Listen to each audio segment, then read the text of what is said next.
بسم اللہ الرحمن الرحیم وبہ نستعین الحمد للہ رب العالمین والصلاة والسلام علی سید المرسلین وعلی آلہ وصحبہ اجمعین ومن تبعہم بإحسان الی یوم الدین. اعوذ باللہ من الشیطان الرجیم. بسم اللہ الرحمن الرحیم. وَلَهُنَّ مِثْلُ الَّذِي عَلَيْهِنَّ بِالْمَعْرُوفِ. جمعیت اہل حدیث مالیگاؤں کے صدر محترم جناب اقبال سر صاحب حفظہ اللہ، دیگر بزرگوں، بھائیوں اور سامعین کرام،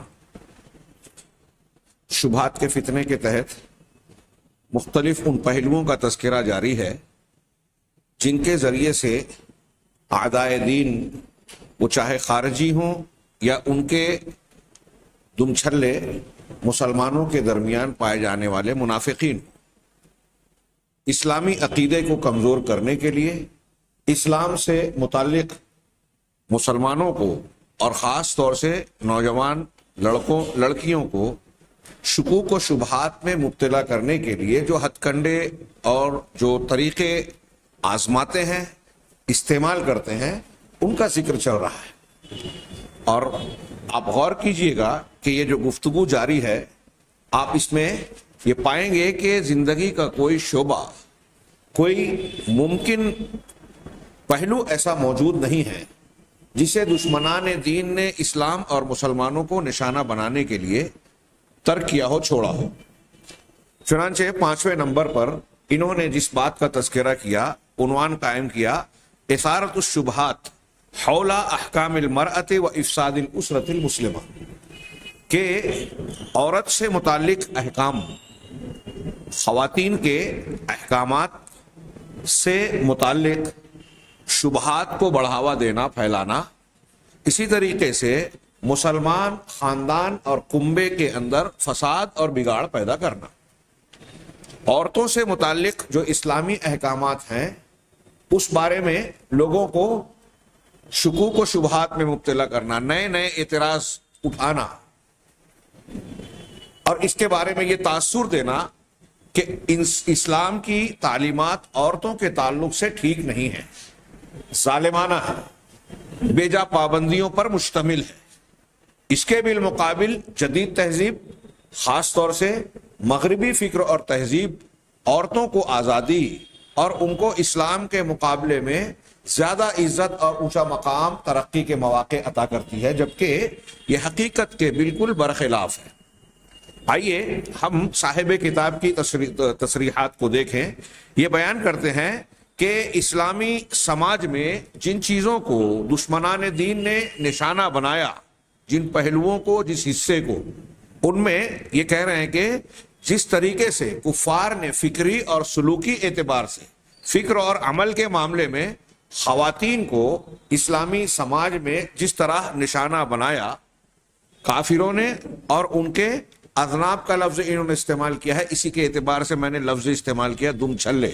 اذناب دم کو کہتے ہیں، اور قوس میں کہا من بنی جلدتنا، یعنی ہمارے ہی درمیان کے لوگ.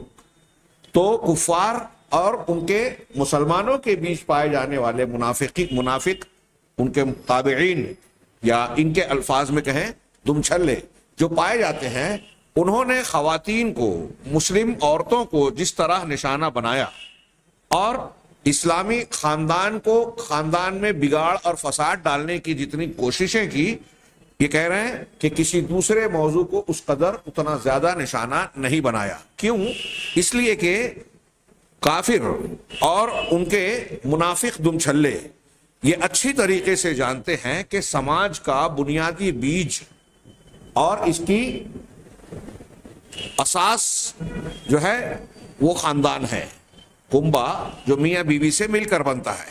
والاسرۃ قائمۃ علی الوالدین، اور خاندان ماں باپ پر مشتمل ہوتا ہے، ان کے ذریعے سے قائم ہوتا ہے میاں بیوی، خاندان بنتا ہے. ایک لڑکا اور لڑکی رشتہ ازدواج میں، نکاح کے رشتے میں جڑتے ہیں، پھر ان کے ذریعے سے جو اولاد پیدا ہو رہی ہے وہی ان کا خاندان بن رہا ہے، میاں بیوی سے مل کر ان بچوں پر مشتمل. تو کہا کہ خاندان والدین پر قائم ہوتا ہے، اور خاص طور سے اس میں اہم کردار ہوتا ہے نسلوں کی تربیت کرنے والی ذات، یعنی عورت سے. خاندان اور اس کے داخلی امور میں خواتین کا، عورت کا سب سے بڑا اور گہرا اثر ہوتا ہے مرد سے زیادہ. بعض پہلوؤں سے. چنانچہ جب ان کو اچھی طرح سے یہ ان کی اسٹڈی اور تحقیق ہے کہ جب ہم مسلمان عورت کو ذہنی طور سے، عقیدے میں اور اخلاقی طور سے عمل میں بگاڑ کا شکار کر دیں گے، وہ بگڑ جائے گی تو خاندان بگڑے گا، اور جب خاندان ٹوٹ پھوٹ اور بگاڑ کا شکار ہوگا تو پورا کا پورا سماج خرابی سے دوچار ہوگا. ہمارے ہاں کوششیں چلتی ہیں نا اصلاح سماج. اصلاح سماج کی کوششیں تو تھوڑی روایتی یا رسمی انداز کی ہوتی ہے، لیکن یہ افساد سماج، اصلاح کی ضد افساد، بگاڑ، سماج میں بگاڑ پیدا کرنے کی یہ جو کوششیں عالمی سطح پر مسلم دشمن عناصر اور طاقتوں نے اس کے لیے جو منظم منصوبہ بندی کی ہے اور اس پر عمل کر رہے ہیں باہر سے بھی اور اندر سے بھی، اس کا ہم کو اور آپ کو حقیقت میں اگر ہلکا پھلکا علم بھی ہے تو اس کی گہرائی کا، وسعت کا اندازہ نہیں. انہوں نے بعض پہلو پیش کیے ہیں، ہم آگے بڑھتے ہوئے دیکھیں گے اسے. چنانچہ جب انہوں نے کہا کہ مسلمان عورت کو نشانہ بنایا جائے گا تو خاندان بگڑے گا، خاندان بگڑے گا تو سماج تباہ ہوگا، بگاڑ کا شکار ہوگا، اور دشمن کے لیے سماج میں ٹوٹ پھوٹ پیدا کرنا، برائیوں کو سرایت کرنے کے لیے کوشش کرنا آسان ہو جائے گا. ہاں وجعلہ، اور پھر اسی کے ذریعے سے وہ اپنے مناہج اور اپنے طور طریقوں کو مسلمان سماج میں نافذ کرنا جاری کرنا ان کے لیے، اس کے لیے راستہ ہموار ہو جائے گا، آسان ہو جائے گا. یعنی مسلمان سماج آسانی سے ان کا تابع بن جائے گا کہ ہماری فکر کو اختیار کریں، ہمارا طور طریقہ، ہمارا لباس، زندگی کے رہن سہن کے، تہذیب و ثقافت کے سارے آثار ہمارا اختیار کریں. جب خود ان کے سماج میں ٹوٹ پھوٹ ہو جائے گی، تربیت نہیں رہے گی، اسلام کے تعلق سے عقیدے کی مضبوطی نہیں رہے گی، اسلامی اخلاق سماج میں، خاندان میں نہیں رہے گا، تو ظاہر سی بات ہے کہ اس کی جگہ دوسرے اخلاقیات، دوسرے عقائد و افکار لیں گے، اور جو ٹی وی چینل سے مختلف ذریعوں سے ان کے سامنے پیش کیا جائے گا وہی اسے اخذ کرتے چلے جائیں گے. چنانچہ آگے کہتے ہیں کہ وَمِنْ أَهَمِّ وَأَخْطَرِ مَا تَتَعَرَّضُ لَهُ الْمُسْلِمَةُ الْمَرْأَةُ وَالْأُسْرَةُ الْمُسْلِمَةُ الْيَوْمَ، کہہ رہے ہیں کہ سب سے زیادہ اہم اور سب سے زیادہ خطرناک چیز جس کا سامنا مسلمان عورت اور مسلمان خاندان کو آج افکار اور بڑی سازش کے شکل میں ہے، وہ کفار اور ان کے منافقین میں ان کے متابعین دمچھلے جو مسلمان خاندان اور عورتوں کے تعلق سے انجام دے رہے ہیں، وہ درج ذیل نکات میں ہیں. 7 پوائنٹس یا نکات انہوں نے پیش کیے. نمبر 1 کہہ رہے ہیں اثارت الشبہات علی بعض الاحکام الشرعیہ المتعلقہ بالمرأہ، کہ عورت سے متعلق شریعت کے بعض احکامات کے متعلق شبہات کو بڑھاوا دینا، فروغ دینا، تشکیک پیدا کرنا کہ دیکھو ارے یہ ہے، یہ عقل نہیں مانتی، اس میں تو ظلم ہے، سواء فی حجابها ولباسها او فی عملها او فی وضع الاسر والاجتماعی. اب یہ عورت سے متعلق بعض احکامات کو جو نشانہ بنایا جاتا ہے اس کے حجاب اور پردے کے سلسلے میں، لباس کے بارے میں، ہاں اسی طریقے سے اس کے عمل، وہ جو اس کا دائرہ عمل اسلام اور شریعت نے مقرر کیا ہے اس کام کے سلسلے میں، اور اس کے خاندانی اور سماجی کردار اور دائرہ عمل کے بارے میں. اس میں سے ایک ایک لفظ جو میں نے استعمال کیا آپ اور ہم سنتے اور جانتے رہتے ہیں. پردے کو کس طریقے سے نشانہ بنایا جاتا ہے. اسلامی پردہ اتنا بنایا گیا کہ آج مسلمانوں کی ایک بڑی تعداد، ایک تو ہمارے سماج اور معاشرے کا، خاندان کا ایک بڑا طبقہ، ہم اپنے شہر مالیگاؤں میں دیکھیں کہ اسلامی پردے کا اہتمام ہی نہیں رہا. اس تعلق سے وہ دیندار طبقہ ہو، بے دین ہو، ایک طریقے سے معمول سے گزرتے گزرتے اب بے حسی کا شکار ہو گیا. کسی کو اگر اس سلسلے میں کوئی احساس ہے بھی، فکر ہے بھی، تو وہ اپنے آپ کو بے بس محسوس کرتا ہے کہ میں سمجھا نہیں سکتا، میں سماجی زندگی کو بدل نہیں سکتا، زیادہ سے زیادہ سمجھا سکتا ہوں لیکن اس کا کوئی اثر ہوتا نظر نہیں آتا. بعض مسلم شہروں میں ہندوستان کے ہم لوگ پہلی مرتبہ میں گیا جب نڈیاڈ، تو وہاں معلوم ہوا کہ کوئی بھی مسلم خاتون، کوئی بھی مسلمان عورت پردہ یا برقع استعمال نہیں کرتی. بڑی حیرت ہوئی. ایک مولانا صاحب وہاں جو تھے میرے دوست تھے, ایک عالم, انہوں نے بڑی تقریریں کی, کہا کہ میں نے بڑی محنت کی اور ایک برقع صرف کہا, میری بیوی, وہ یو پی کے تھے, اپنی بیوی کے ذریعے سے انہوں نے پڑوس کی ایک خاتون کو ایک برقع تحفے میں دلوایا کہ ان کو تحفہ دو تو شاید پہننے کا رواج بنے, ایک پہننا شروع کرے گی, دوسری سے تیسری. مجھ سے انہوں نے بھی تقریر کروائی اس موضوع پر, مردوں کو احساس ہے. انہوں نے تحفہ دیا ایک پڑوسن کو, پڑوسن نے دوسری کو تحفہ دیا, اس نے تیسری کو دیا.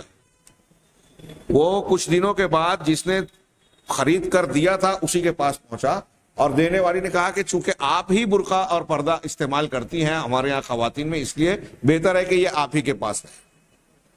پلٹ کر انہی کے پاس آ گیا.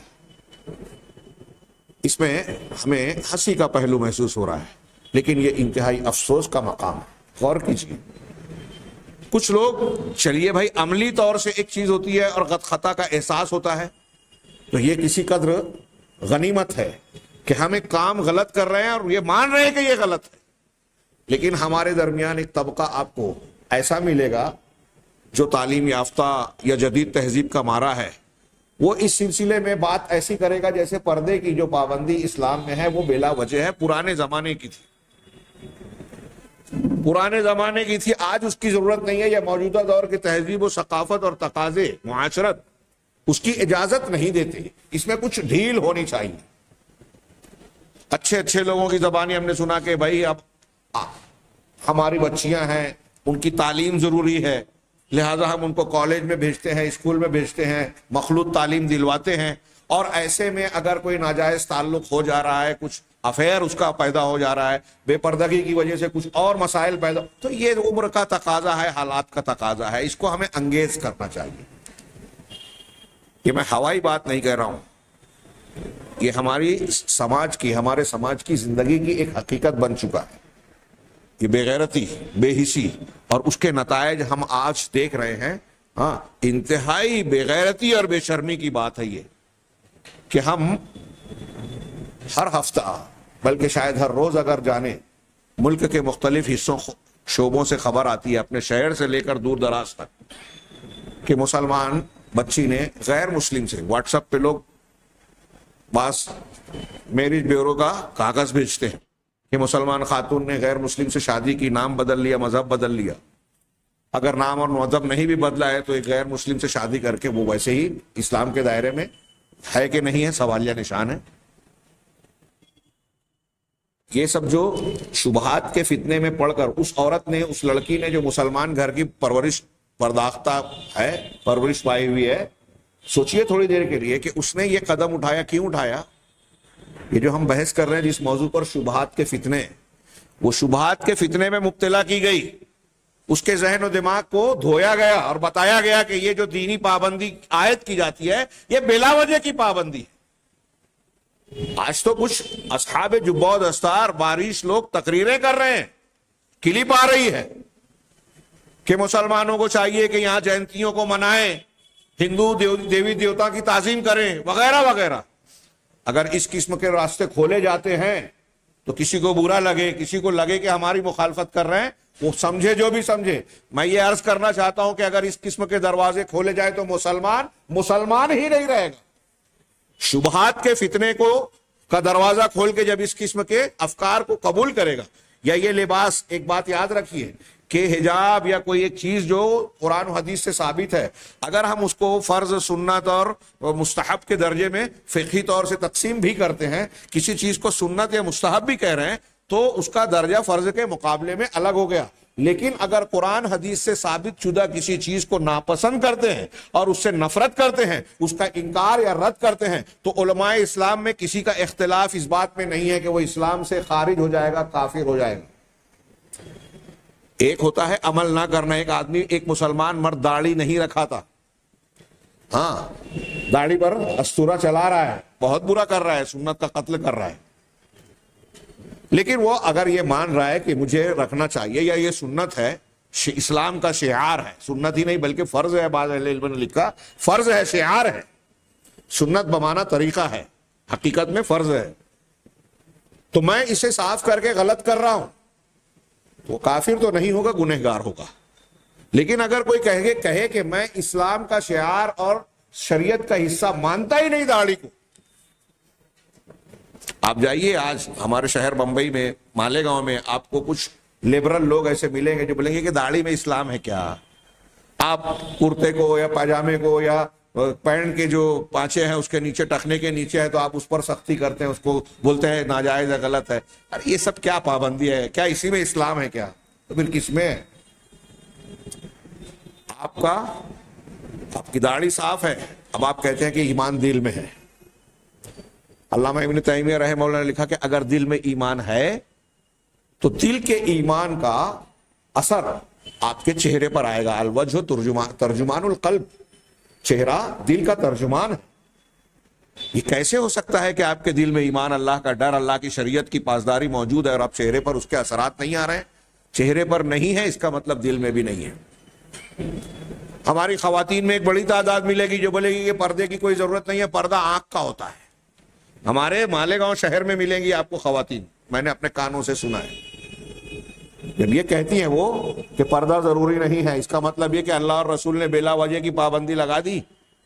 ان کو ان سے زیادہ سمجھتا ہے. جو لوگ اس قسم کی باتیں کر رہے ہیں وہ شبہات کے فتنے کا شکار ہیں, قرآن و حدیث کی مخالفت کر رہے ہیں. ابھی کچھ جو شبہات وہ بیان کر رہے ہیں, آگے کے ایک نقطے میں کچھ جواب دینے کی کوشش کروں گا.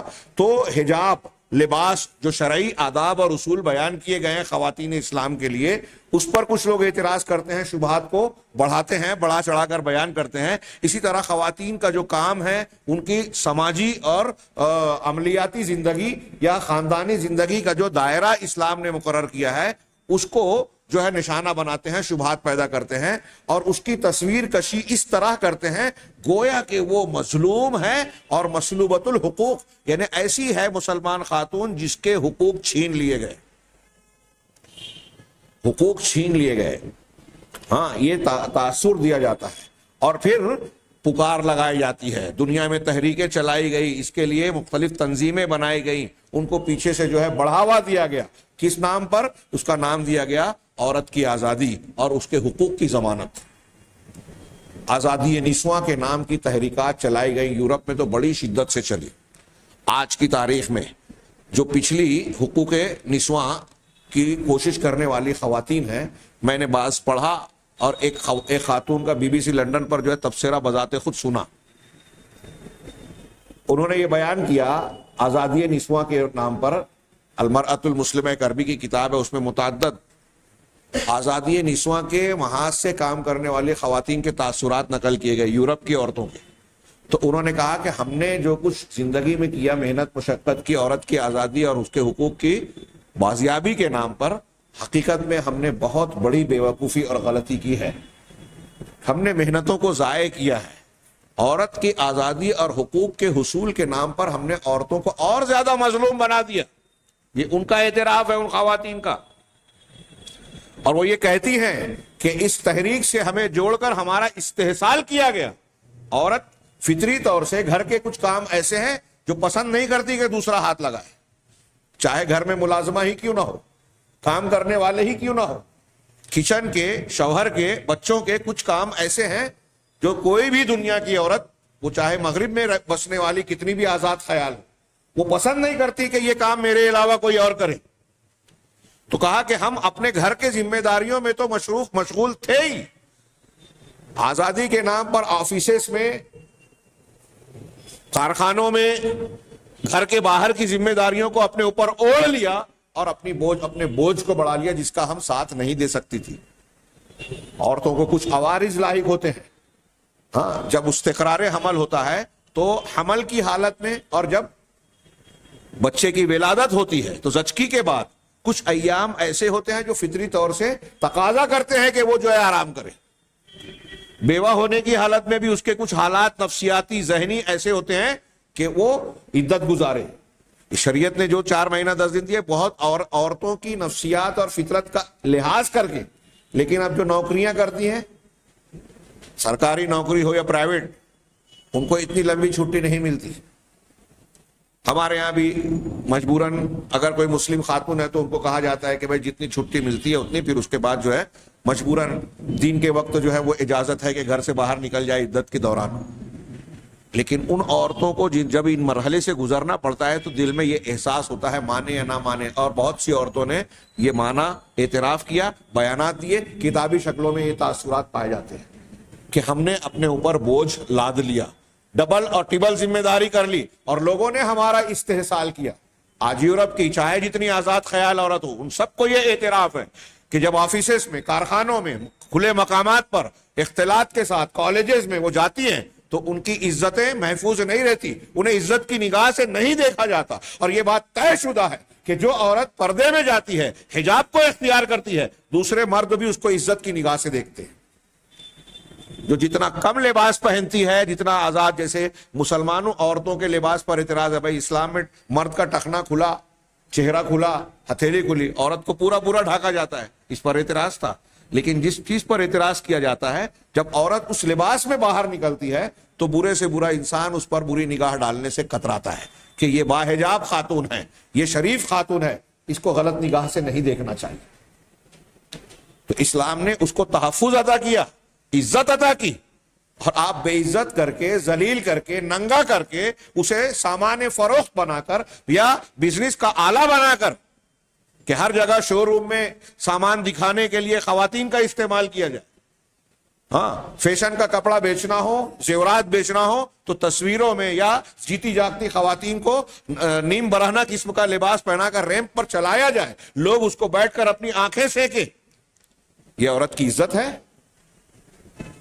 اب دنیا اسے عزت سمجھتی ہو، لیکن جب وہ جو خواتین اس مرحلے سے گزرتی ہیں، لوگ کہیں گے ہاں کیوں نہیں، اس میں عزت ہے، دولت ہے، ہم کو پیسہ مل رہا ہے۔ لیکن وہی خواتین جن کو ان کاموں میں استعمال کیا جاتا ہے، سال 2 سال 3 سال، فلم میں، اشتہار میں، فیشن کے کاموں میں، بیوٹی کانٹیسٹ یا مقابلہ حسن جسے کہتے ہیں، اس میں جب 2 4 6 سال گزر جاتا ہے تو ایسی عورتوں کے بیانات جا کے پڑھیے، انتہائی شرمناک ہیں۔ انہوں نے برملا کہا، 1 2 5 7 نہیں، بہت ساری عورتوں کا یہ بیان ہے کہ جب تک ہمارے اندر کشش تھی، ہمارے اندر نوخیزی تھی، تو ہماری اونچی اونچی بولیاں لگی، قیمت لگائی گئی اور ہاتھوں ہاتھ لیا گیا۔ لیکن جیسے ہی ہمارا حسن ڈھلتا ہوا نظر آیا، لوگوں کو لگا کہ اب یہ استعمال شدہ ہو چکی ہیں، ان کو بار بار دیکھ کر آنکھیں سینکی جا چکی ہیں، ان کا استعمال کیا جا چکا ہے، تو چند ہی سالوں میں اب لوگوں کی نگاہیں اور کیمروں کی نگاہیں ان کی طرف سے ہٹ کر نئے لوگوں کی طرف مڑ گئی، ان حسن و جمال کے پیکروں کی طرف جو اب پرکشش کہلا رہی۔ 2 سال 3 سال 4 سال، اس سے زیادہ ان کی کشش اور ان کی عمر نہیں ہوتی مقبولیت کی اور قیمت لگانے کی۔ اس کے بعد ان کو حسب منشا، جب تک اٹھان ہوتی ہے، اچھی قیمت ملتی ہے تو انہیں لگتا ہے بڑی عزت مل رہی ہے، بڑی دولت اور شہرت مل رہی ہے۔ لیکن جیسے ہی ان کی اہمیت کم ہو کر دوسروں کی طرف رخ ہوتا ہے تو انہیں محسوس ہوتا ہے کہ ہمارا تو استعمال کیا گیا، اب کوئی عزت نہیں ہے۔ اور یہ لباس میں، حجاب میں جو خواتین ہوتی ہیں، وہ بچی ہو تو گھر کی عزت سمجھ کے اس کی حفاظت کی جاتی ہے، بیوی ہو تو اسے اپنی عزت سمجھ کے شوہر اس پر اپنی جان نچھاور کرتا ہے، حقوق کی پاسداری کرتا ہے، ہاں، اور ماں ہو تو تقدس کا درجہ اختیار کر لیتی ہے، بوڑھی ہو جائے تو اس کی خدمت میں جنت کے حصول کی کوشش کی جاتی ہے، اسلامی سماج اور خاندان میں۔ جبکہ اس سماج میں کشش ختم ہوئی، چھوڑ دیا گیا، بڑھاپا آیا تو اولڈ ایج ہوم میں بھیج دیا گیا۔ مسلمان مبلغین نے کچھ سویڈن کے اولڈ ایج ہوم میں جا کے بوڑھے مردوں اور عورتوں کو جب قرآن کی کچھ آیتیں والدین کے حقوق سنائے تو وہ رونے لگے۔ ان میں سے کچھ لوگ کھڑے ہو کر کہنے لگے کہ تم نے ہم کو یہ آیتیں، اسلام کی یہ تعلیم ہم تک پہنچانے میں 40 سال کی دیری کر دی۔ 40 سال پہلے اگر تم نے یہ بتایا ہوتا تو ہم نے اس کی روشنی میں اپنے بچوں کی تربیت کی ہوتی، اور آج قید تنہائی میں ہم سسک کر یہاں آنسو نہیں بہاتے۔ یہ تعلیم ان کو بتا کر ماں باپ کی عزت سکھاتے۔ آج ہمارے پوچھنے والا کوئی نہیں ہے، مر جائے تو جنازے میں شرکت کے لیے اولاد کو فرصت نہیں ہے۔ یورپ کی عام کہانی ہے، وہ خاندان قابل عزت ہے۔ اسلام مسلمان خاندان پہ اعتراض کیا جاتا ہے، یہ تھوڑا سا جواب بھی آ گیا کہ لباس، خاندان، دائرہ عمل، اس پر اعتراض کیا جا رہا ہے مسلمان عورت پر۔ اور وہ جو عورت جس کو آپ تعریف کر رہے ہیں، جس کو کہہ رہے ہیں کہ وہ آزادی ہے، آزادی پا چکی ہے، اس کو حقوق مل رہے ہیں، حقیقت میں اس کے حقوق چھینے گا. میں ایک جملہ اکثر کہا کرتا ہوں, اجمالی طور سے اگر یہ کہا جائے کہ روئے زمین پر جتنے بھی مذاہب ہیں, حکومتیں ہیں, ازم ہیں, تنظیمیں ہیں, قوانین اور افکار, مناہج فکر ہیں, ان میں اسلام نے, صحیح اسلامی تعلیمات نے, قرآن و حدیث کی تعلیمات نے مسلمان عورت کو جو عزت دی ہے, جو حقوق دیے ہیں, روئے زمین پر کسی اور مذہب اور کسی ازم نے نہیں دیا اور نہ دے سکتا. علی وجہ البصیرت کہہ رہا ہوں, اور آپ کو بھی یہ ماننا چاہیے. نہیں مانیں گے تو آپ کا اسلام خطرے میں ہے. ارے جب اللہ تبارک و تعالیٰ کا بنایا ہوا یہ دین ہے, جو علیم و خبیر ہے, جو ہر شخص کی, ہر مخلوق کی فطرت کے تقاضوں کو جانتا ہے, تو اس سے زیادہ بہتر قانون اور کون بنا سکتا ہے؟ یہ اجمالی طور سے ہمارے عقیدے کا حصہ ہے. اللہ علیم و خبیر ہے, الحی القیوم ہے, رب العالمین ہے. اس کے اسماء و صفات کا تقاضا ہے کہ وہ ہر حقدار کو اس کا حق دے, کسی کے ساتھ ظلم نہ کرے. لہذا اسلامی قوانین اور شریعت میں ہر حقدار کو اس کا حق دیا گیا ہے. عورتوں کو بھی ان کا حق دیا گیا ہے, ان کی حفاظت کا سامان کیا گیا ہے. لہذا لباس ہو, عمل ہو, اس کا خاندانی یا سماجی رتبہ یا عمل کا دائرہ کار ہو, سب سے بہتر مسلمانوں میں ہے. لیکن اس کو نشانہ بنایا جاتا ہے, ہاں, اور یہ تصویر کھینچی جاتی ہے کہ یہ بڑی مظلوم ہے مسلمان عورت, اور اس کے حقوق چھینے ہوئے ہیں, مسلوبۃ الحقوق ہے. لیکن سب سے زیادہ حقوق مسلمان عورتوں کو حاصل ہے. یہ جو گلیمر ٹی وی چینل پہ تصویروں میں نظر آتا ہے, ہاں, کرسچن عورتوں کا, ہندو عورتوں کا جو ڈھانچہ ہم دیکھتے ہیں, یہ جو تصویر دکھ رہی ہے, آپ جب اخبارات میں جائیں کہ ان کے خاندان میں ان عورتوں کے ساتھ کیا ہوتا ہے, تو آپ حیرت زدہ رہ جائیں گے. ایک غیر مسلم بھی, میرا دعویٰ ہے, اگر انصاف سے کام لے کر سماجی اور خاندانی طور پر ایک غیر مسلم عورت کے حالات کو دیکھے اور مسلمان عورت کے حالات کو دیکھے, تو وہ بھی یہ کہنے پر مجبور ہوگا کہ مسلمان عورت زیادہ عزت والی ہے, زیادہ حقوق حاصل ہے.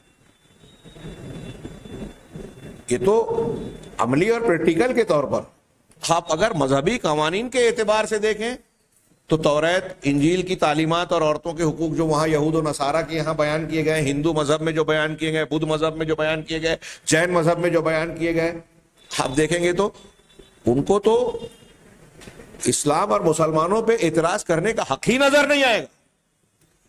جین مذہب میں دو طبقہ, ایک طبقہ یہ مانتا ہے کہ ایک انسان موکش پانے کے لیے, نجات پانے کے لیے اس کو ان مراحل سے گزرنا ہے, اور عورت کے لیے نجات, اگر عورت کے کالم میں کوئی پیدا ہوئی ہے تو اس کو نجات ملے گی نہیں. عورت مرے گی, پھر مرد کی شکل میں پیدا ہوگی تو پھر نجات کا راستہ اس کو مل سکتا ہے, ورنہ عورت کی شکل میں نجات نہیں ملے گی.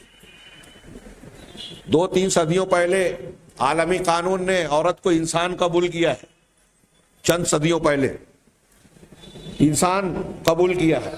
اب بتائیے وہ لوگ سکھائیں گے جو اتنے سالوں کے بعد عورت کو انسان مان رہے ہیں, وہ اسلام پر اعتراض کر رہے ہیں, جن کے یہاں عورت کو بیچا خریدا جاتا ہے, وراثت میں جن کا حق نہیں تھا. یہ کہتے ہیں کہ طلاق کا حق نہیں ہے, عورتوں کو خلا کا حق دیا ہے. آگے انشاءاللہ وہ گفتگو آئے گی. تو میں یہ عرض کر رہا ہوں, ہم تفصیل میں جائیں گے تو وقت بہت کم پڑے گا. مسلمان عورت کو جتنے حقوق حاصل ہیں, جتنی عزت حاصل ہے, دنیا کا کوئی مذہب وہ حق, وہ حقوق دیتا نہیں ہے, بلکہ ظلم کرتے ہیں دوسرے. آگے ہم بڑھتے ہیں کہ اسی طریقے سے یہ آزادی نسواں کی تحریک چلائی جاتی ہے. یہ تحریک چلائی جاتی ہے کہ مرد اور عورت دونوں برابر ہیں. کیسے برابر ہے؟ یہ ایسا نعرہ ہے, یہ ایسا نعرہ ہے کہ نعرہ لگانے والے بھی نہیں مانتے, بس نعرہ لگا رہے ہیں, وہ بھی نہیں مانتے. جو لوگ نعرہ لگاتے ہیں وہ ٹرینوں میں لیڈیز ڈبے کیوں الگ سے بناتے ہیں,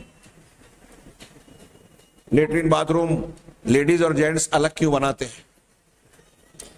میں نے آج تک یہ نہیں دیکھا کہ کسی مذہب کے لوگوں نے یہ اعتراض کیا ہو کہ بھائی مرد اور عورت اگر برابر ہی ہیں تو ایسا ہونا چاہیے کہ جیسے کچھ لوگ شادی ہونے کے بعد عورت اپنے ماں باپ کو, اپنے گھر کو چھوڑ کے شوہر کے گھر جاتی ہے, تو اس پہ اعتراض کیوں نہیں کرتے کہ بھائی ایسا بھی ہونا چاہیے کہ اتنے دنوں سے یہ چلا ہے تو اب روایت بدل کے مرد جو ہے اپنے ماں باپ کو چھوڑ کے عورت کے گھر ودا ہو کر رخصت ہو کر جائے.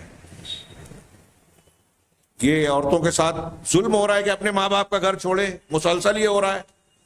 ہاں, بارات وہ لاتا ہے, عورت کیوں نہیں بارات لے جاتی؟ آپ یہ سارے مذہب والے یہی مان رہے ہیں. اور اگر کوئی مرد عورت کے گھر جا کے رہے, اس کی کمائی پر پلے بڑھے, تو یہ بے عزتی کی بات مانی جاتی ہے، اس کے لیے آر کی بات مانی جاتی ہے کہ گھر جمائی ہے، ایسا ہے ویسا ہے، بیوی کے ٹکڑوں پر پڑنے والا ہے وغیرہ وغیرہ، اس کو کمتر نگاہ سے دیکھا جاتا ہے، اور بے غیرتی کی بات ہے بھی، الا یہ کہ کوئی عذر ہو اپائی جو، تو کوئی مذہب یا کوئی انسان اس پر اعتراض نہیں کرتا۔ یعنی آپ یہ قبول کر رہے ہو کہ عورت گھر چھوڑے ماں باپ کا اور شوہر کے گھر، مطلب مرد اصل ہے، قوام ہے، بڑا ہے، لیڈیز ڈبہ اور جینٹس ڈبہ ٹرین میں یا سیٹوں میں الگ رکھنا، آپ مان رہے ہو کہ دونوں برابر نہیں ہیں؟ ایسے کئی امور ہیں، کچھ باتیں جائیں تو وہ شاید شرمناک ہو جائے ذکر کرنے میں، بعض لوگ ایسی باتیں بھی پیش کرتے ہیں جس کو سن کے پہلے ہنسی آتی ہے، کچھ بےہودہ لگتی ہے، لیکن میں اس کو بھی دلیل مانتا ہوں کہ بعض کام ایسے ہیں جو مرد کر سکتا ہے، عورت نہیں کر سکتی۔ ہاں، کشتی کبڈی جس طرح مرد کھیلتے ہیں، آپ کے یہاں کشتی مرد اور عورتیں دونوں لڑتے ہیں آج دنیا کے کئی حصوں میں، اب مردوں کی کشتی کا لباس اور عورتوں کی کشتی کا لباس کیا ایک جیسا ہوتا ہے؟ جیسا مرد پہنتے ہیں مختصر، خواتین بھی اتنا ہی مختصر اگر پہن لیں، اوپر کا کوئی حصہ نہ ہو جیسے مرد ہوتا ہے، صرف لنگوٹ، ایسا نہیں ہوتا۔ اس کا مطلب آپ فرق مان رہے ہیں، تخلیقی فرق ہے، کئی اعتبار سے فرق ہے جو آپ جان رہے ہو، مان رہے ہو۔ پریگنینسی یعنی حمل کے دور میں عورت کے تقاضے، ماہواری کے دور میں عورت کی نفسیاتی، اخلاقی یا جسمانی کنڈیشن مرد کے مقابلے میں الگ ہوتی ہے، یہ آج کا میڈیکل سائنس مانتا ہے۔ اسلام نے کہا حیض کی حالت میں طلاق نہ دو، سائنس نے آج قبول کیا کہ حالت حیض میں عورت کے مزاج میں چڑچڑا پن آ جاتا ہے، مرد عورت سے دور رہتا ہے، تو ہو سکتا ہے کہ اس معاملے میں کچھ بگاڑ ہو اور طلاق کی نوبت آ جائے، تو اس حالت میں طلاق دینا منع ہے۔ سائنس والے مانتے ہیں کہ اگر لیڈی ڈاکٹر ہے اور حیض کی حالت میں آپریشن کر رہی ہے تو غلطی کر سکتی ہے، لیڈی وکیل ہے، حیض کی حالت میں آرگومنٹ کر رہی ہے، اپنا کیس اور مقدمے کی پیروی کر رہی ہے، تو اپنی بات کو پیش کرنے میں خطا اور غلطی کر سکتی ہے۔ یہ چیزیں ایسی ہے جس کو سائنس مان رہا ہے، اور رب العالمین جس نے پیدا کیا انہی بنیادوں پر مرد اور عورتوں میں بعض چیزوں کا فرق رکھا۔ حقوق کے معاملے میں جیسا حق مرد پر ہے ویسا عورتوں پر ہے۔ میں نے جو آیت پڑھی تھی وَلَهُنَّ مِثْلُ الَّذِي عَلَيْهِنَّ بِالْمَعْرُوفِ، ان عورتوں کے لیے بھی ویسے ہی حقوق ہیں جیسے ان پر ذمہ داریاں ہیں معروف کے ساتھ۔ دونوں کے حقوق مرد اور عورت کے یکساں ہیں۔ بعض چیزوں میں تبدیلی ہے تو کچھ چیزوں میں ایسا بھی ہے۔ اب ہمارے یہاں اعتراض کرنے والے مردوں کے پہلو کو پیش کرتے ہیں کہ دیکھو یہاں ان کو بڑا پن حاصل ہے تو اعتراض کرتے ہیں، کچھ ایسے بھی پہلو ہیں جہاں عورتوں کو اسلام نے فوقیت دی ہے، وہاں کوئی اعتراض نہیں کرتا۔ میں نے کئی مرتبہ پیش کیا، اللہ کے نبی صلی اللہ علیہ وسلم سے ایک شخص نے پوچھا میرے حسن سلوک کا زیادہ حقدار کون ہے؟ کہا تیری ماں، کہا اس کے بعد پھر، کہا تیری ماں، پھر تیری ماں، پھر تیرا باپ، 3 مرتبہ ماں کہہ کے چوتھی مرتبہ باپ کو کہا۔ کسی کو اعتراض ہے کہ ارے عورت کے مردوں کے ساتھ یہاں ظلم ہو رہا ہے، باپ کا درجہ ماں سے کم کر دیا گیا؟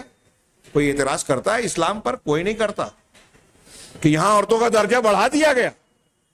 جہاں جیسا تقاضا ہے، اسلام دین فطرت نے فطرت کے لحاظ سے، فطری تقاضوں کے لحاظ سے رب العالمین نے ویسے حقوق عطا فرمائے ہیں، درجات دیے ہیں۔ ماں کا درجہ 3 گنا زیادہ عزت و احترام اور حسن سلوک کے حق میں ہے، لیکن گھر کا قوام مرد کو بنایا، باپ کو بنایا۔ میں آگے بڑھ رہا ہوں، کم سے کم عورتوں والا یہ ٹاپک چاہتا تھا کہ آج پورا ہو جائے، لیکن ذرا مشکل نظر آ رہا ہے، آگے بڑھتے ہیں۔ اسی طریقے سے یہ مرد اور عورت کی مساوات کا بھی جو ہے یہ لوگ نعرہ لگاتے ہیں، اعلان کرتے ہیں، تحریک چلاتے ہیں۔ اب یہاں یہ جو عورتوں کے ان مسائل پر اعتراض کرنے والے ہیں، یہ ان کے ٹائپ الگ الگ ہیں، الگ الگ راستوں پر چلنے والے۔ پہلا انہوں نے ایک کیا کہ کچھ ایسے لوگ ہیں جو اپنی زندیقیت اور دین کے مخالف ہونے کا کھلا کھلا اعلان کرتے ہیں، یعنی وہ بولتے ہیں کہ ہم یہ اسلامی تعلیمات کو نہیں مانتے، ان چیزوں کو قبول نہیں کرتے۔ کچھ ایسے بھی ہیں جو کھلے طور سے اس کا ذکر کرتے ہیں، ہاں، اور یہ کیوں کرتے ہیں؟ وہ یہ کہتے ہوئے کہ اسلام میں عورتوں سے متعلق جو یہ احکامات ہیں یہ ناقص ہیں اور ہم اس کا رد کرتے ہیں، اس کو توڑتے ہیں، اور یہ احکامات جدید دور اور اس کی ترقیات کے ساتھ ساتھ نہیں چل سکتے۔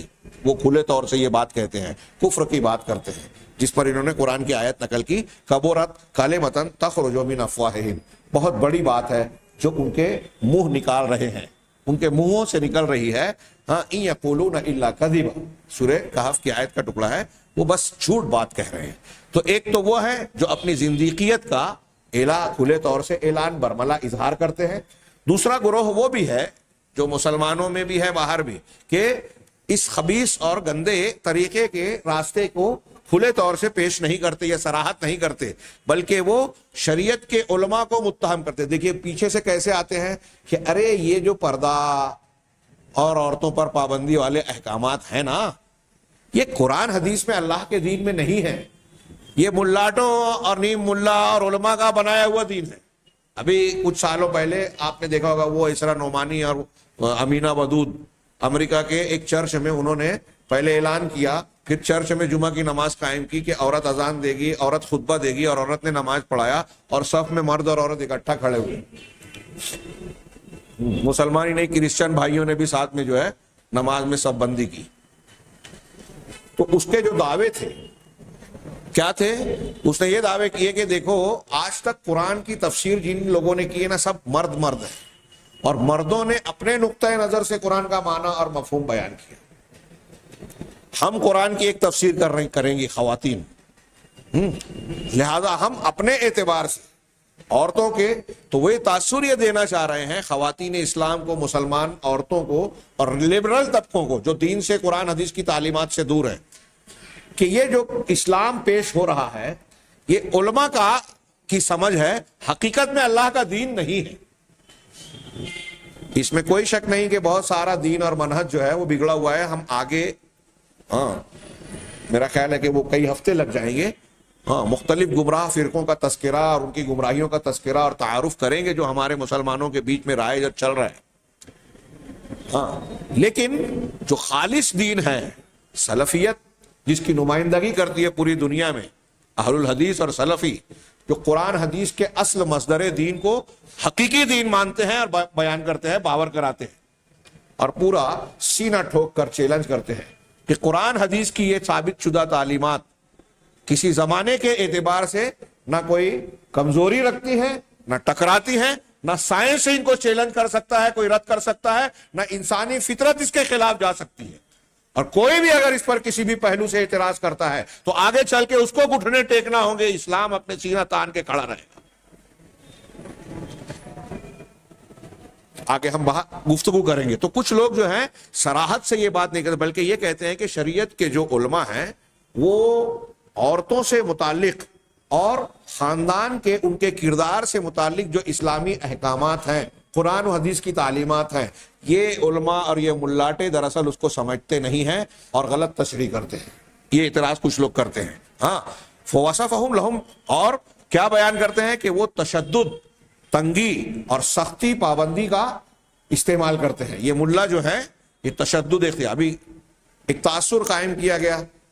میں محسوس کرتا ہوں کہ غیر مسلم طبقوں میں گویا یہ ایک انڈر اسٹوڈ بات چلنے لگی، جیسے دہشت گردی کا وہ کیا گیا نا، اب فلمیں اور خبریں اور ڈرامے ٹی وی سیریلز میں ایسا پیش کیا جانے لگا کہ بس دہشت گرد ہے تو مسلمان. اتنا پروپیگنڈا کیا گیا جبکہ کوئی مسلمان ہو ہی نہیں سکتا دہشت گرد، کچھ لوگوں کو استعمال کیا جاتا ہے.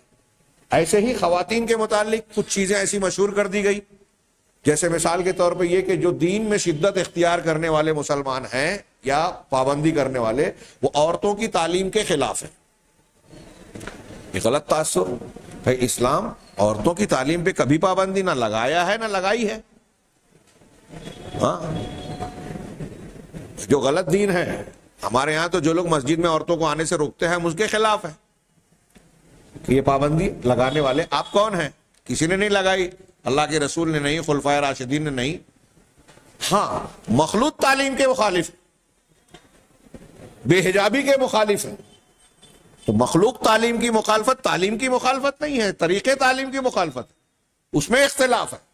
لیکن غلط تاثر دے کے عام چیز مشہور کر دی گئی اور یہ لوگوں میں رائج ہو گئی کہ مسلمان جو کٹر مسلمان ہوتے ہیں وہ عورتوں کی تعلیم کے مخالف ہے. قطعی غلط بات ہے. آج دنیا میں سعودی عرب میں قرآن حدیث والا دین ہے، کیا وہاں عورتوں کی تعلیم کا انتظام نہیں ہے؟ آپ دیکھیں گے وہاں کی خاتون جتنا شدید پردہ سعودی عرب کی عورت کرتی ہے آپ کو دنیا میں خال خال یا شاید ملے نمبر 1. اور جتنی اعلیٰ تعلیم یافتہ آپ کو وہاں ملے گی، ان کی تعلیم کا جتنا بہترین انتظام وہاں ملے گا شاید کہیں نہیں ملے گا۔ میں ہوائی بات نہیں کر رہا ہوں۔ ابھی پیغام قرآن میں قرآن کے معجزات بیان کر رہا تھا، اس میں ایک میں نے کتابچے سے کچھ باتیں پیش کی، خدیجہ نام کی، وہ سائنس کی ایک فیکلٹی یونیورسٹی کی رئیسہ ہے، لڑکیوں کی کالج کی۔ انہوں نے ایک تحقیق پیش کی امواج اور لہروں سے متعلق۔ یہ ہماری آواز کی ایک لہر ہے، ہوا کی لہر ہے، پانی کی لہر ہے، یہ مختلف لہریں ہیں جس کی سائنس نے تحقیق کی۔ فریکوینسی، کچھ لہریں ایسے ہیں جس میں موصل پایا جاتا ہے، یعنی ذریعہ پایا جاتا ہے، آپ آگ کو گرماتے ہیں تو لوہا یہاں سے وہاں پہنچا رہا ہے۔ کچھ لہریں ایسے ہیں جس میں موصل یا ذریعہ موجود دکھائی نہیں دیتا، جیسے ریڈیو اور ٹی وی چینلز کی لہریں، ہمارے موبائل کی لہریں دکھائی نہیں دے رہی ہے لیکن ہم تک آواز کی یا ہوا کی لہر سے پہنچ رہی ہے۔ یہ سائنسی تحقیقات کو انہوں نے بیان کیا، لیڈی نے، ایک سعودی عرب کی خاتون عالمہ نے، کہ قرآن اور حدیث میں اللہ تبارک و تعالیٰ نے رسول اللہ صلی اللہ علیہ وسلم 1400 سال پہلے ان لہروں کا ذکر کیا جو آج کی سائنس تحقیقات کر کے پہنچ رہی ہے۔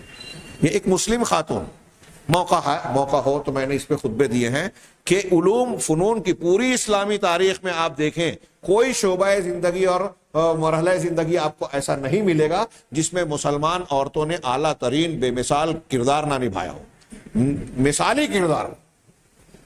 ہر معاملے میں موٹی موٹی کتابیں تیار ہو سکتی ہیں، علم، سائنس، تحقیقات، محدثین کا آپ لوگ سنتے ہیں۔ امام ذہبی نے 4000 راویات حدیث کا ذکر کے سب سے کہا۔ علامہ ابن عساکر کہتے ہیں، علامہ ابن عساکر جن کی تاریخ ابن عساکر 80 جلدوں میں انہوں نے لکھی ہے، موٹی موٹی، ہم اتنا پڑھتے نہیں جتنا انہوں نے لکھا۔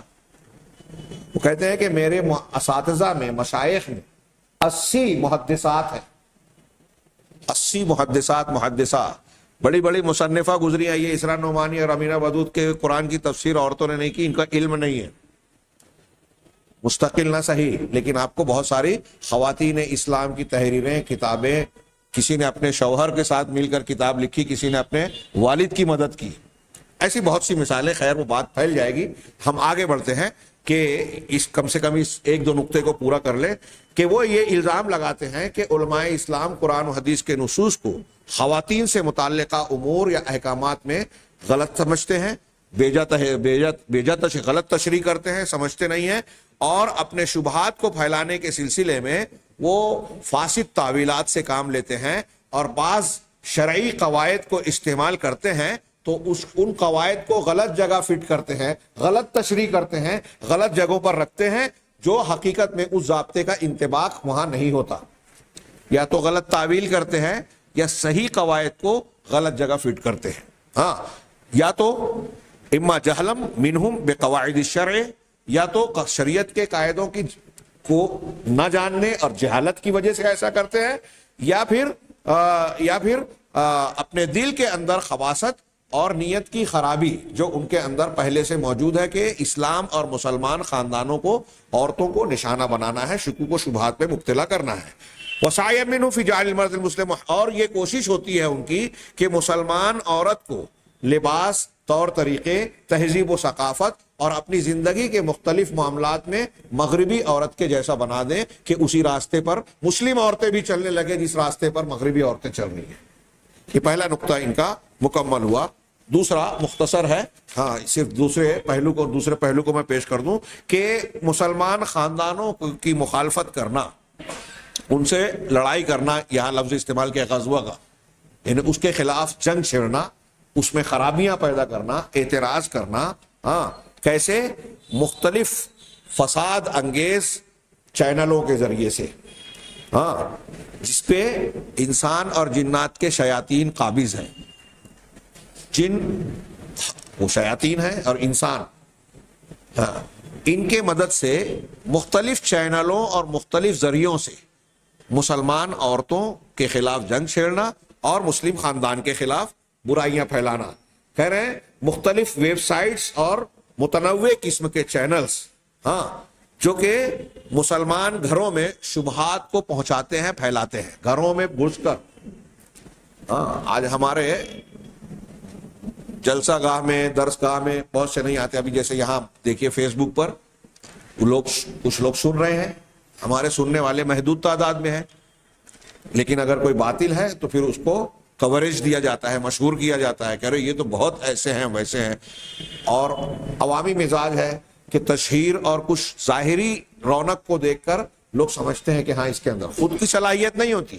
وہ چاہے زبان سے بولے کہ ہاں اس کی بڑی اچھی تقریر ہے، وہ بڑا، لیکن خود کو سمجھ نہیں ہے. بھیڑ بھاڑ اور تعداد کو دیکھ کر لوگ پیچھے بھاگنے والے زیادہ ملیں گے عوام میں، لوگوں میں. یہ ایک عام مزاج ہوتا ہے. تو ان کو بھیڑ لگا کر شبہات کو پھیلانے والے، اب دیکھیے کہ اسلام اور مسلمانوں پہ جو بھی اعتراض کرتا ہے اس کو مسلم دشمن عناصر سے فوراً مدد اور تعاون ملتا ہے. سلمان رشدی، تسلیمہ نسرین کی مثالیں واضح ہیں. جتنے باطل فرقے آپ کو ملیں گے آج، ہاں آپ یہ پیچھے آگے پیچھے باتیں آتی ہیں، یہاں تک کہ ہمارے گرد و پیش میں جو صوفی پائے جاتے ہیں، منکرین حدیث ہیں، بہائی ہیں، قادیانی ہیں، سب کے تانے بانے آپ کو تل ابیب سے، واشنگٹن سے اور لندن سے جڑے نظر آئیں گے، کوئی مانے یا نہ مانے. اب اس کے بہت سارے ثبوت سامنے آ رہے ہیں ثبوت کی شکل میں. ہم اس نقطے کو پورا کریں کہ مختلف چینلوں اور ویب سائٹس کے ذریعے سے مسلمان گھروں میں گھس کر شبہات کو پھیلانا اور اس کو مغرب زدہ بنانا، مغربی معاشرے اور تہذیب و ثقافت سے متاثر کرنا اور صحیح عقیدے سے ان کو دور کرنے کی کوشش کرنا. مسلمان خاتون، نوجوان لڑکا لڑکی دیکھتے ہیں ٹی وی چینلز پہ، اس پہ کہ یہ فلموں میں، یہ ٹی وی چینلز میں، سیریل میں یہ ایسا سماج دکھ رہا ہے، خواتین ایسی دکھ رہی ہیں، ارے یہ تو مطلب ان کو جو ہے بہت سی نعمتیں حاصل ہیں، شہرت بھی مل رہی ہے. الگ الگ ٹی وی چینلز میں الگ الگ مردوں کے ساتھ ایک ہی خاتون، ایک ہی ہیروئن اور کیریکٹر جو ہے نظر آ رہی ہے. تو اس میں اس کے لیے کوئی قباحت نہیں، ہمارے لیے کیوں پابندی، ذہن میں ڈالا جاتا ہے. پھر یہ پیش کیا جاتا ہے کہ دیکھیے ایک مسلمان نام کا جو ہے وہ مندر میں جا کے جو ہے وہ بھی جو ہے شردھانجلی پیش کر رہا ہے، عقیدت کا مظاہرہ کر رہا ہے. یا فلم ایکٹرز جو ہیں، ہیرو ہیروئن جو ہے وہ غیر مسلم سے شادی کر رہے ہیں. بلا وجہ ہمارے یہاں پابندی مولویوں نے لگا کے رکھی ہے سماج میں. تو فلموں میں دیکھ کر ہماری خواتین کو، چینلز میں دیکھ کر لگتا ہے کہ جب وہ فلاں مسلمان نام کا شخص جو ہے وہ ہندو عورت سے شادی کر سکتا ہے، یا ہندو مسلمان لڑکی جو ہے فلمی دنیا میں وہ ہندو مرد سے شادی کر سکتی ہے، تو ہمارے لیے کیوں پابند؟ وہ تحقیق کرنے نہیں جاتی، اس کی سنگینی کو نہیں سمجھتی. یہ کتنا بڑا معاملہ ہے اس کا اندازہ انہیں نہیں ہے، کیونکہ عقیدہ تو ہم نہ پڑھتے ہیں نہ پڑھاتے ہیں، نہ اس کی اہمیت کا ہمیں احساس ہے. میں نے جو پیچھے کہا عقیدہ ہم نہیں جانتے، اس لیے یہ سارا شبہات کے فتنے اپنا کام کرتے ہیں. تو ان کو مغرب زدہ بناتے ہیں ان چینلوں اور ویب سائٹس کے ذریعے، صحیح عقیدے سے دور کرتے ہیں. ان کے اپنی ذات کے تعلق سے شبہات کو بڑھاوا دے کر، پھیلا کر، اسی طریقے سے رذیل اور گھٹیا حرکتوں کو جو ہے نشر کر کے، اخلاق کو بگاڑ کے اور خاندانی تعلقات کو توڑ مروڑ کر پیش کیا جاتا ہے. کیسے؟ حوارات، بات چیت کے ذریعے، ایسی بات چیت جو فساد انگیز، فلمی ڈائلاگ یا بات چیت اس انداز کی پیش کرتے ہیں جس سے دماغ خراب ہو، منطقیانہ انداز میں کوئی الہادی بات پیش کی جائے، اسلامی عقیدے پر اعتراض کرنے والی بات پیش کی جائے. اسی طریقے سے والفتاوی المأجورہ، اس پر تو کچھ کہنا چاہیے تھا لیکن موقع نہیں ہے، کہ اور ایسے فتوے جس پر اجرت دی گئی ہو، یعنی مفتی صاحبان کو خرید کر فتوے تیار کر دی اور پھر اسے نشر کے. دیکھیے مولوی صاحب ہیں، یہ بیان کر رہے ہیں، اب تو خریدے ہوئے کیا فتوے، خریدی ہوئی شخصیتوں کو چینلز پہ پیش کیا جا رہا ہے. ابھی جو 26 جنوری کا موقع گیا، ایک آدھ کلپ آئی ایسی کہ مولوی حضرات جو ہے اس طرح کی تقریر کر رہے ہیں جو سراپا الحاد اور کفر کو کہہ رہے ہیں مسلمانوں کو اختیار کرنا چاہیے ملک سے محبت کے نام پر. جو خود دین نہیں سمجھے ہیں وہ لوگوں کو بتا رہے ہیں، شبہات کے فتنے میں مبتلا کر رہے ہیں، حقیقت میں وہ خریدے ہوئے لوگ ہیں. تو فتاوی معجورہ، خریدے ہوئے فتوے. وتسہیل وصول هذه الاجهزه الى يد الصغير. بلکہ اب یہ جو قنوات اور چینلز ہیں، الگ الگ ذریعے ہیں، اس کو چھوٹے بڑے مرد عورت ہر شخص کے پاس آسانی سے پہنچایا گیا، اس کی بغیر کسی حسیب و رقیب کے، یعنی کوئی نگرانی کرنے والا، دیکھ بھال کرنے والا، سمجھانے والا اس کو نہیں ہے. اب موبائل ہمارے بچوں کے ہاتھ میں ہے، اب وہ چاہیں تو ایسی فلمیں، ایسے افکار پر مشتمل سیریلز اور پروگرامز دیکھتے ہیں جو ان کے عقیدے کو، دین کو بگاڑتے ہیں، اخلاق کو خراب کرتے ہیں، اور کوئی نگرانی کرنے والا نہیں ہے۔ یہ سہولیات فراہم کر دی گئی، اسباب فراہم کر دیے گئے شکوک و شبہات کو بڑھاوا دینے والا۔ یہ عورتوں سے متعلق شکوک و شبہات پھیلانے کے 2 نقطے ہم نے بیان کیے، اور انہوں نے 7 پیش کیے ہیں۔ انشاءاللہ آئندہ ہفتے ہم اس پر بقیہ پر گفتگو کریں گے۔ اللہ تعالیٰ سے دعا ہے کہ وہ ہمیں صحیح دین سمجھنے کی توفیق عطا فرمائے اور اسی دین پر زندہ رکھے، اسی پر موت دے۔ وآخر دعوانا ان الحمد للہ رب العالمین وصلی اللہ علی نبینا محمد۔